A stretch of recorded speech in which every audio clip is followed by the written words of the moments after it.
বিসমিল্লাহির রহমানির রহিম।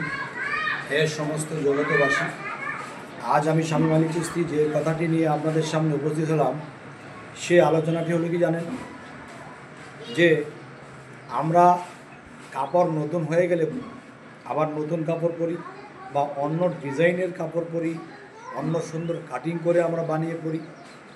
তাহলে আল্লাহর নাম কি? আল্লাহ। তাহলে আল্লাহর নাম যদি আল্লাহ হয়, আল্লাহর নাম কিন্তু আরও ৩,০০০-এরও বেশি আছে। তাহলে এখন একজন মানুষ পৃথিবীতে সামান্য পিপিলিকার চেয়েও ছোটো আল্লাহর অনুসারে, ফেরেশতাদের অনুসারে।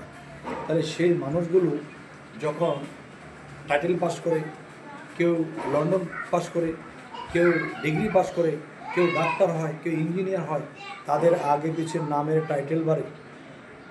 তাহলে আল্লাহ যিনি পৃথিবীর সমস্ত কিছু সৃষ্টি করেছেন, এই সমস্ত সৃষ্টি যে করেছেন আল্লাহ, তাহলে আল্লাহর কি টাইটেল বাড়বে না? আল্লাহ নিত্য নতুন আবিষ্কার করে, নিত্য নতুন সৃষ্টি করছে, পৃথিবীটাকে তারা গ্রহ নক্ষত্র সমস্ত কিছু চালাচ্ছে। তাহলে আল্লাহর কি টাইটেলের প্রয়োজন নেই? তাহলে আল্লাহর আরেকটি নাম আছে কি? ইয়া গাউসুল আজম।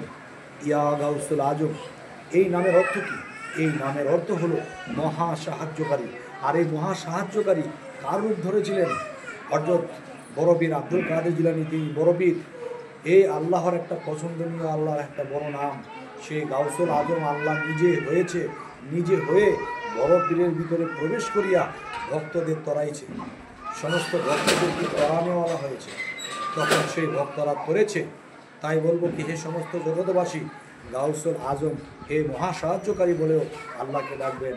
আল্লাহ খুশি হবে, তারা আমার নতুন নামে নতুনভাবে ডাকছে, আমার কাছে এই নামে সাহায্য চাচ্ছে। অবশ্যই সাবস্ক্রাইব করে নেবেন, ফলো করে নেবেন। ভালো থাকবেন, সবাই ভালো থাকবেন।